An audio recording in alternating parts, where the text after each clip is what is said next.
What's up, guys? Welcome back to another video. Today, we are going to be talking about how King Saul actually consulted with a medium, how evil that is, how bad it is for him. And we're going to discuss in 1 Samuel chapter 28, why does people consult with mediums, psychics, sorcery, and things of that nature. Is going to give you an open understanding of why people consult and how God feels about people consulting with mediums and other false prophets within the Bible. So let's hop right into this video because we have a lot to cover. We're gonna see why King Saul consulted with a medium and how God feels about it. Let's get right into this video.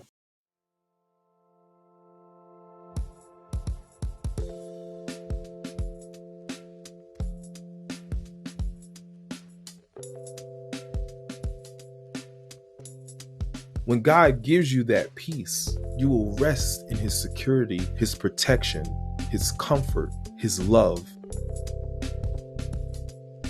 So before we jump into this topic, just to give you an understanding of what people do as far as why do people actually consult with mediums. And most of the time, people seek mediums out for desperation. That's most of the time, that's what they look for. They look for someone to help them in desperation.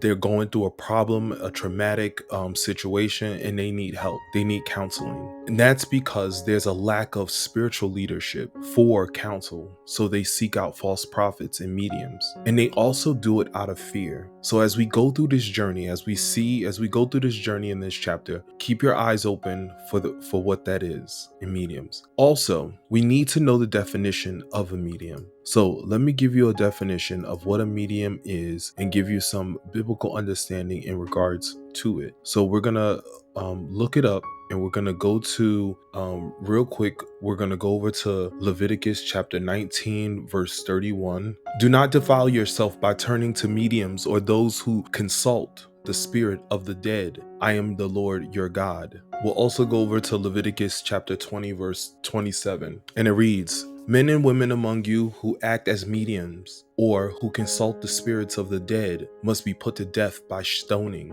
They are guilty of a capital offense. We'll also go over this 1 Samuel. I was going to go over to 1 Samuel chapter 28, verse 7, but we're going to read that anyway. So we'll just head back to that. So now we have a better understanding of how God feels about mediums and where they rank in his system. They are very dangerous. They are false prophets, and we must be aware of them. Okay, without further ado, let's start to read chapter 28. About the time the Philistines mustered their armies for another war with Israel, King Achish told David, you and your men will be expected to join me in battle. Very well, David agreed. Now you will see for yourself what we can do. Then Achish told David, I will make you my personal bodyguard for life. Meanwhile, Samuel had died, and all Israel had mourned for him. He was buried in Ramah, his hometown, and Saul had banned from the land of Israel all mediums and those who consult with the spirit of the dead. The Philistines set up their camp in Shinum, and Saul gathered all the armies of Israel and camped to Gilboa. When Saul saw the vast Philistine army, he began frantic with fear. He asked the Lord what he should do, but the Lord refused to answer him, either by dreams or by sacred lots or by the prophets. Saul then said to his advisors, find a woman who is a medium, so I can go and ask her what to do.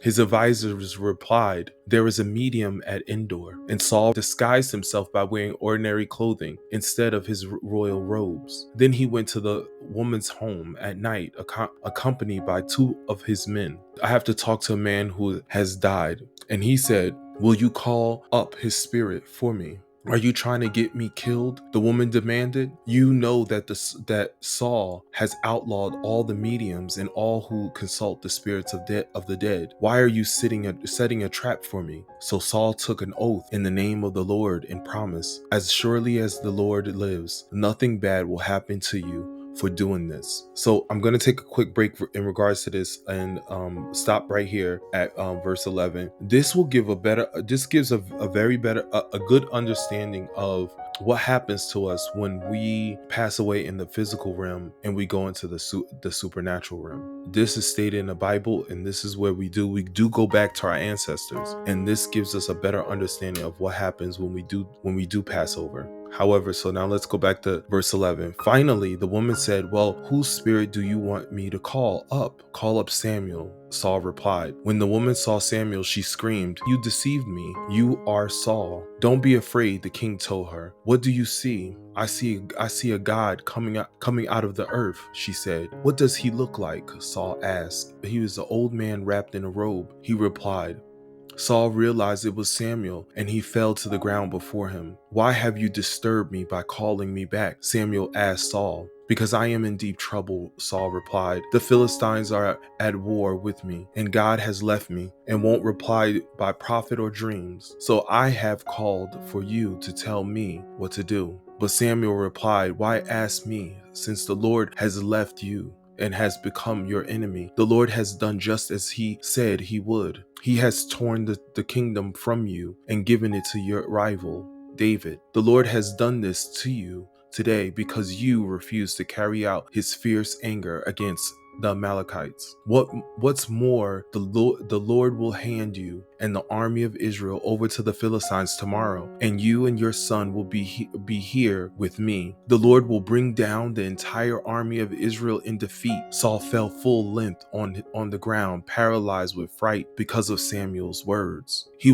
also fainted with hunger, for he had eaten nothing all day, all night. When the woman saw how distraught he was, she said, "Sir, I obeyed your command at the risk of my life. Now do what I say. Let me give you a little something to eat so you can regain your strength for your trip." But Saul refused to eat anything. Then his advisors joined the woman in the urging him to eat. So he finally yielded and got up from the ground and sat on the couch. The woman had been fattening a calf, so she hurried out and killed it. She took some flour, kneaded it into a dough, and baked unleavened bread. She brought the meal to Saul and his advisors, and they ate it. Then they went out into the night. That is God's holy word. The first thing that we're going to be doing is we're going to be tapping into, as we break this down, the first step that we're going to be getting into is verses 1 to 6. What we're going to discover here in the verses 1 to 6, Saul's desperate situation. How? The reasons why a person seeks a spiritual medium or a spirit medium. How? For number one, there was a serious problem, a tragic situation. What was those tragic situations? The Philistines had invaded Israel, right? Also, the Philistine king demanded that David fight. David promised to serve bravely. David was promoted as the king's bodyguard. This was frightening. Also, there was no spiritual leadership available for counsel. What happened? Well, we know that Samuel was dead. False prophets, spiritists, and mediums had been expelled from Israel by Saul. Also, what do we see? There was terrifying fear. There was terrifying fear from Saul. He'd seen that the Philistines invaded and camped at Shunem. The Israelites camped in Gilboa. The enemy struck terror in Saul. How so? Also, there was no answer to prayers, no guidance when seeking the Lord due to sin and lack of repentance. Second, what we'll see in verses 7 to 8, what we see in verse 7 to 8 is Saul's tragic decision to seek a spirit medium. The disobedience of turning to an occult. He was so disobedient. Saul obeyed by his attendant. A spirit medium was found in Endor. Saul's disgust, quick trip to the medium under a cover of darkness. What happens in the darkness, God still sees it. We also see Saul's request of the spiritual medium. What did he request? For her to consult a spirit for him, the spirit he named, which was Samuel. 9 to 19 verse. What we'll see is Saul's terrible evil. How? The result of consulting a spirit medium, or as we say, a false prophet. Where do we see that? The spirit medium was deceived even more, encouraged to think that God's command could be broken, that there was no condemnation for practicing the occult. He did this. He encouraged it. We see this in Exodus chapter 22 verse 18, and it reads, "You must not allow all sorcerers to live." We also see in Leviticus chapter 19 verse 31, we read this before, "Do not defile yourself by turning to mediums or to those who consult the spirit of the dead. I am the Lord your God." In Leviticus chapter 20 verse 6, "I will also turn against those who commit spiritual prostitution by putting their trust in a medium or in those who consult the spirit of the dead. I will cut them off from the community." This is serious. God takes this very serious. We also see this in Leviticus chapter 20 verse 27. It says, "Men and women among you who act as mediums or who consult the spirit of the dead must be put to death by stoning. They are guilty of a capital offense." In Deuteronomy chapter 18 verses 9 to 13, it says, "When you enter the land that the Lord your God is giving you, be careful not to imitate the detestable customs of the nation living there. For example, never sacrifice your son or daughter as a burnt offering, and do not let your people practice fortune telling or use sorcery or interpret omens or engage in witchcraft and cast spells and function as mediums, psychics, or call forth the dead of the spirit of the dead. Anyone who does these things is detestable to the Lord. And it's because the other nations have done these detestable things that the Lord your God will drive them out ahead of you. But you must be blameless before the Lord your God." That is God's holy word. We see how serious this is, how detrimental it is not to be involved in these things. Let's continue. Saul, being the seeker of the medium, was deceived, thought peace and security could come from the medium instead of from the Lord. Saul's request for Samuel, the medium encounter with Samuel, was shocking and surprise. Then she suddenly recognized Saul easing of her fear and asking what she saw, directly involved in it. The medium description, a spirit coming out of the ground, an old man wearing a robe. Saul's conviction that she saw Samuel. Saul bowed in worship, paid homage to the dead, not to God. He bowed and laid his face to the ground for the dead, and he couldn't do it for God? What? Saul felt distress, danger, and alienation. That is his prayer. Prayers were not answered. Samuel's question, why had it been brought up? Well, Saul had an explanation. His personal distress, the Philistines' invasions, unanswered prayer. Saul was to suffer the Lord's judgment, be rejected, predicted by Samuel. The Lord had turned away from Saul, become Saul's enemy, just as predicted, had torn the kingdom out of Saul's hands and have given it to his rival David. The reason for the Lord's judgment, a life of disobedience by Saul. We've seen this in chapter 13, chapter 15. Now we see this in chapter 28 and from 28 verses 7 to 8. Absolutely disobedient. The judgment foretold the death of Saul and his son and the utter defeat of Israel in the coming battle. We also will now see in verses 20 to 25 Saul's utter despair, the hopelessness of a person who continuously disobey God. How?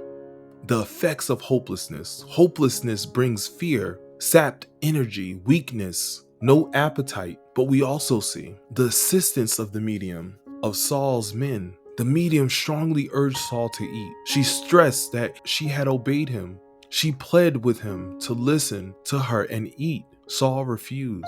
The medium and Saul's men kept on urging him to eat, and Saul finally listened. Saul got up and sat on the couch. The medium prepared a complete meal. Saul and his men ate the meal. Saul and his men then got up and left. We must be very careful not to get ourselves involved in witchcraft, sorcery, mediums, false prophets, people that consult with the God, people that consult with the dead, the dead spirits and things of that. It is very important. These are one of the, I believe that this is the strongest, the most, like God even says, it is the most detestable sin that you can possibly commit. It is a sin to such a degree that God cannot be in your life, that you will have to make your own conscious decision to return to him. All parties involved will be hurt. God, his kingdom, his believers, that person will all be broken, be separated. So we must be careful who we actually consult with. I want to thank you for watching. Make sure you hit that subscribe button. I don't see you hitting the subscribe button. You're here already. You listen to the message. So why not be notified when I upload new videos? Hit the subscribe button, and I will see you in the next video. We'll be going into 1 Samuel chapter 29. Let's get into it. I'll see you over in the next video. God bless you, and God bless your family.